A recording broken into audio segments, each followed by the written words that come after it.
Father കൊണ്ടുവന്ന് പരാജയപ്പെട്ട് ഇൻഡസ്ട്രിയിൽ നിന്ന് മടങ്ങിപ്പോയ ആളാണ് ഫാസിൽ. സിനിമ ഏതാണ്? ഇപ്പോൾ മരിച്ചപ്പോൾ നിറക്കൂട്ട് കാണാൻ പോയ മനുഷ്യനാണ് ഞാൻ. ഒരു പേടിയോടുള്ളൊരു ബഹുമാനവും പേടിയൊക്കെ കലർന്ന ഒരു മനുഷ്യനാണ് മമ്മൂക്കാണ്. മല്ലികയുടെയും സുകുമാരൻ്റെയും മക്കൾ രണ്ടാളും പണി വന്നായാലും പൃഥ്വിരാജ് എവിടെ അയക്കുന്നത്, ഇന്ദ്രിയത്തെ എവിടെ അയക്കുന്നുള്ളത്, അതൊരു സിനിമ അങ്ങനെയാണ്.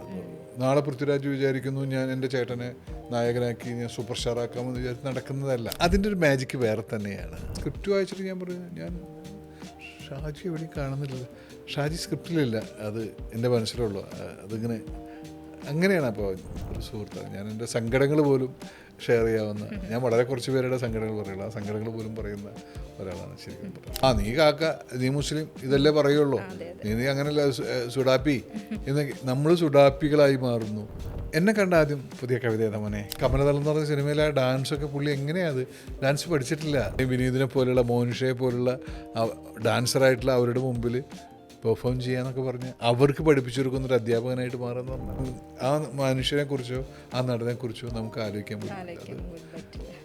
എപ്പോഴും പറയാറുണ്ട്, പരാജയപ്പെടുന്ന സിനിമയിൽ നായകനാവുന്നതിനേക്കാളും ഹിറ്റാവുന്ന സിനിമയിൽ ഒരു സീൻ അഭിനയിക്കുക എന്നുള്ളതാണ്. കാരണം നമുക്കൊരു നിലപാടുണ്ടാവുക എന്നുള്ളത് ഒരു കൊലപാതകം ചെയ്തെന്ന് പറയുന്ന പോലത്തെ പരിപാടി ഒന്നല്ലല്ലോ.